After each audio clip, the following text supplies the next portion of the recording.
1847 میں ایک Irish artist James میکانی نے آئرلینڈ کے حالات کی کچھ اس طرح سے پکچر کھینچی۔ آئرلینڈ کی گلیاں لوگوں کی لاشوں سے بھری ہوئی تھی۔ مائیں اپنے بھوکے بچوں کو سینے سے لگائے روٹی کے چند ٹکڑوں کے لیے بھیک مانگ رہی تھی۔ ہر طرف غریبی، بھوک، مایوسی اور موت کے سائے منڈلا رہے تھے۔ آئرش پوٹیٹو فیمین، یا جسے دی گریٹ ہنگر بھی کہا جاتا ہے، صرف 7 سالوں میں 10 لاکھ آئرش لوگوں کی جان لے چکا تھا۔ پورے آئرلینڈ کی 11% آبادی موت کے منہ میں چلی گئی۔ یہ اتنا بڑا ڈیزاسٹر تھا کہ آج کی ڈیٹ تک آئرلینڈ کی آبادی ریکور نہیں ہو سکی۔ اس قحط کے گزر جانے کے بعد کئی سو سال تک آئرلینڈ ایک غریب اور بیکورڈ کنٹری ہی رہا۔ مگر آج آپ دنیا کے امیر ترین کنٹریز کی لسٹ دیکھیں تو آئرلینڈ آپ کو دوسرے نمبر پر نظر آئے گا۔ آئرلینڈ کو دنیا کی سب سے امیر، ایجوکیٹڈ اور ہیپیسٹ نیشن بھی کہا جاتا ہے۔ آئرلینڈ کی اکانومی اتنی سپیڈ سے گرو کر رہی ہے کہ چند سالوں میں آئرلینڈ دنیا کا امیر ترین کنٹری بن جائے گا۔ لیکن آئرلینڈ کے پاس نہ تو قطر اور ناروے کی طرح ٹریلین آف ڈالرز کے ریزروز ہیں، اور نہ ہی اس کی پاپولیشن سنگاپور کی طرح چھوٹی ہے، نہ ہی اسے سوئٹزرلینڈ کی طرح کوئی تاریخی ایڈوانٹیج ملا ہے۔ پھر یہ اتنی بڑی ٹرانسفارمیشن کیسے ہوئی؟ بھوک اور موت کے سائے سے نکل کر آج آئرلینڈ اتنا امیر کیسے بن گیا؟ جانتے ہیں اس ویڈیو میں۔ چلتے ہیں 19ویں صدی میں، جب آئرلینڈ میں زندگی انتہائی مشکل تھی۔ اس وقت آئرلینڈ برٹش امپائر کے کنٹرول میں تھا، جو اسے اچھا خاصا ایکسپلائٹ کرتی تھی۔ آئرلینڈ کے لوگوں کو سیکنڈ کلاس سٹیزن کے طور پر ٹریٹ کیا جاتا تھا۔ آئرلینڈ کی 90% آبادی ایگریکلچر پر ڈیپینڈنٹ تھی، اور آئرلینڈ کی تقریباً 80% زمین پر ایک ہی چیز اگائی جاتی تھی، اور وہ تھی پوٹیٹو، جسے ہم آلو بھی کہتے ہیں۔ 17ویں صدی میں آئرلینڈ پوٹیٹو کلٹیویٹ کرنے والا یورپ کا پہلا ریجن تھا۔ یہ آلو وہ چیز تھی جس کی وجہ سے آئرلینڈ کی آبادی پورے یورپ میں سب سے تیزی سے بڑھ رہی تھی۔ 1700 میں آئرلینڈ کی آبادی 3 ملین یعنی 30 لاکھ تھی، اور یہ 100 سالوں میں بڑھ کر 5 ملین ہو گئی، اور پھر قحط آنے سے پہلے 1846 میں آئرلینڈ کی پاپولیشن 8 ملین تک جا پہنچی۔ صرف 150 سال میں 266% پاپولیشن کا گروتھ ریٹ، اور اس کی ایک ہی وجہ تھی، اور وہ تھا پوٹیٹو یعنی آلو۔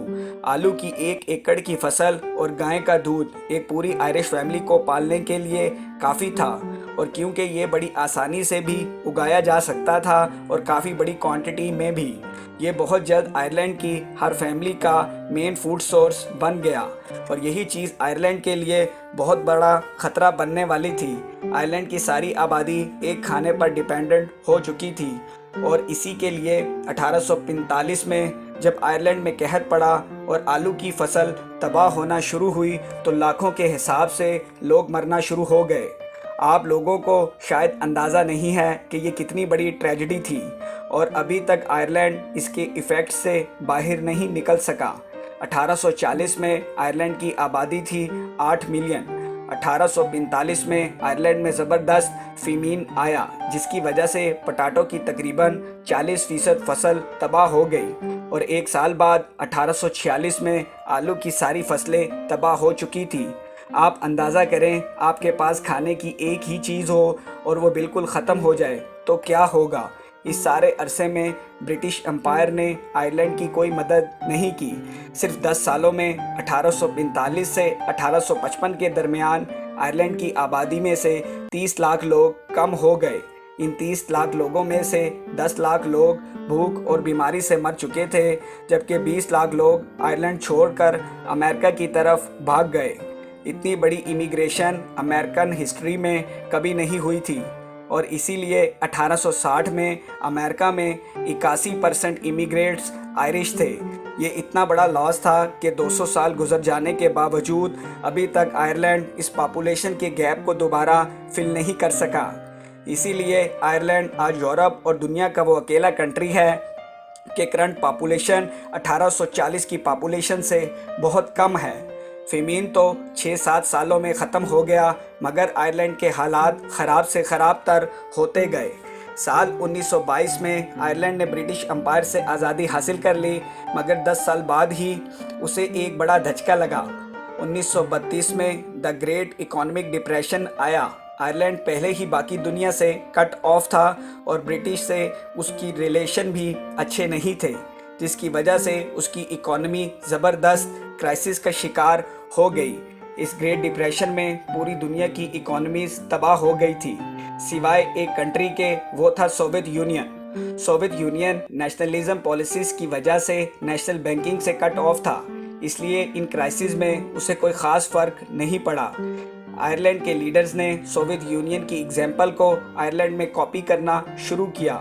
بڑی بڑی کمپنیز کو نیشنلائز کیا گیا، امپورٹ کو بند کیا گیا تاکہ لوکل انڈسٹری کو بچایا جا سکے، مگر اس سب کا آئرلینڈ کی اکانومی پر بہت برا اثر پڑا۔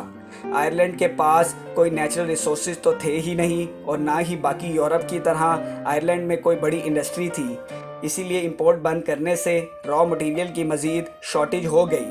صرف 10 سالوں میں حالات اتنے زیادہ خراب ہو گئے کہ 5 لاکھ اور آئرش ملک چھوڑ کر بھاگ گئے۔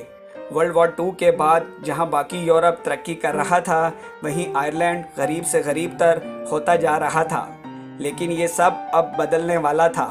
1960 میں آئرلینڈ کے پرائم منسٹر سین لیماس نے مشہور اکانومسٹ ٹک وٹاکر کے ساتھ مل کر فیصلہ کیا، اب فائنلی اکانومک پالیسیز کو بدلنا پڑے گا۔ دونوں نے مل کر ایک ڈیولپمنٹ پلان بنایا جو آئرلینڈ کی تقدیر بدلنے والا تھا۔ آئرلینڈ میں نیشنلزم کی گئی کمپنیز کو دوبارہ پرائیویٹ کر دیا گیا اور انویسٹمنٹس لانے کے لیے باہر کی کمپنیز پر ٹیکس ریکوائرمنٹس ختم کر دی گئی، امپورٹس کھول دی گئی، اور سب سے بڑا کام یہ کیا گیا، ایک فری زون بنایا گیا جہاں پر موجود کسی کمپنی سے کوئی ٹیکس نہیں لیا جاتا تھا۔ آئرلینڈ نے سارے بڑے بزنس مین سے پیسہ اکٹھا کر کے فری زون میں ایک ایئرپورٹ بھی بنایا تاکہ اس انڈسٹری ایریا کو باقی دنیا سے کنیکٹ کیا جا سکے۔ اس زون کو شینن فری زون بھی کہا جاتا ہے اور یہ دنیا کا پہلا ماڈرن فری زون بھی مانا جاتا ہے۔ صرف 6 سالوں میں ان پالیسیز کا آئرلینڈ کی اکانومی پر زبردست ایفیکٹ ہوا۔ جہاں باقی سارے یورپ میں بزنس مین بڑھتے ہوئے ٹیکس سے پریشان تھے، وہیں آئرلینڈ زیرو ٹیکس پالیسی کی وجہ سے انہیں جنت لگنے لگا تھا۔ بڑی بڑی کمپنیز نے اپنی مینوفیکچرنگ آئرلینڈ میں شفٹ کرنا شروع کر دی۔ ان کمپنیز میں انٹر اور ڈی بیئرز بھی شامل تھے۔ اکانومک سکسیس کے بعد آئرلینڈ نے ایم کیا کہ نیکسٹ ٹارگٹ ہے یورپین اکانومک الائنس میں شامل ہونا۔ اسی دوران آئرلینڈ نے پورے کنٹری میں فری ایجوکیشن سکیم انٹروڈیوس کروائی۔ انڈر گریجویٹ تک ہر اسٹوڈنٹ کے لیے ایجوکیشن مفت تھی، یہاں تک کہ سیکنڈری اسکول کی بکس کا خرچہ گورنمنٹ دیتی تھی۔ آہستہ آہستہ آئرلینڈ کے حالات بدلنا شروع ہو رہے تھے، مگر پھر 1970 میں آئرلینڈ کو ایک اور دھچکا لگا۔ 1973 میں عرب میں اسرائیل وار کے بعد آئل سینکشن کی وجہ سے UK اور پورے ویسٹرن ورلڈ کی اکانومیز بری طرح ہل گئی۔ بینکس ڈیفالٹ کر گئے، انڈسٹریز بند ہو گئیں اور ان ایمپلائمنٹ بڑھ گئی، مگر اس دفعہ آئرلینڈ ایسے کرائسس سے نپٹنے کے لیے تیار تھا۔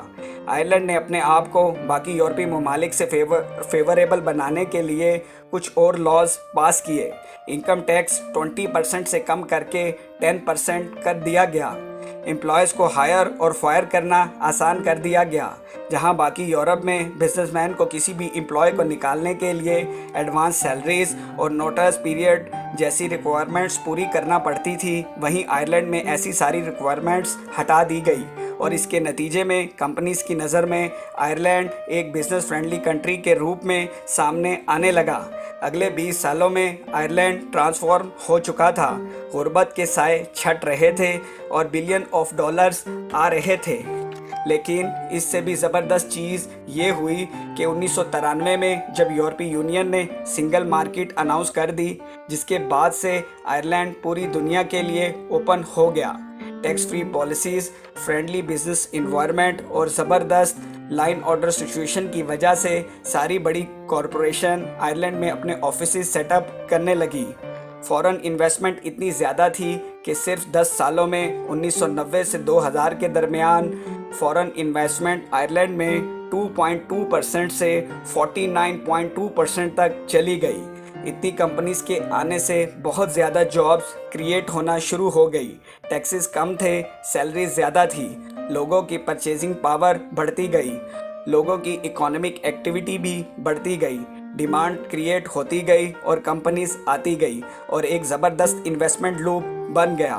گورنمنٹ کے پاس اتنا پیسہ اکٹھا ہو گیا کہ اس نے انفراسٹرکچر پر کھلی انویسٹمنٹ شروع کر دی۔ 2007 تک آئرلینڈ یورپ کا تیسرا امیر ترین ملک بن چکا تھا۔ پر کیپٹا انکم برٹن سے 40% زیادہ تھی۔ وہیں برٹن جس نے 150 سال تک آئرلینڈ پر حکومت کی تھی اب اس سے بہت غریب تھا۔ یہ ہوتا ہے انتقام، کاش ایشیا بھی برٹن سے ایسا انتقام لیتا۔ آئرلینڈ کی سٹوری میں ایک امید ہے کہ حالات جتنے بھی خراب ہو جائیں دس از آلویز اے وے اپ۔ غریبی کسی کا مقدر نہیں، ایمانداری، محنت اور لگن سے حالات بدلے جا سکتے ہیں۔ آج آئرلینڈ پوری دنیا کے لیے ایک ٹیکس ہیون ہے۔ 2015 میں ایپل نے $300 بلین کے ایسٹس امریکہ سے آئرلینڈ ٹرانسفر کیے تاکہ ٹیکس کو اوائڈ کیا جا سکے۔ ایجوکیٹڈ ورک فورس، زبردست انفراسٹرکچر اور لو کرائم ریٹ، جس کی وجہ سے آئرلینڈ سارے بزنس مین کے لیے بہت اٹریکٹیو ہے اور یہی اٹریکٹیونیس اسے بہت جلد دنیا کا امیر ترین کنٹری بنانے والا ہے۔ آپ لوگوں کے پیار بھرے کامنٹس اور لائکس کا بہت بہت شکریہ۔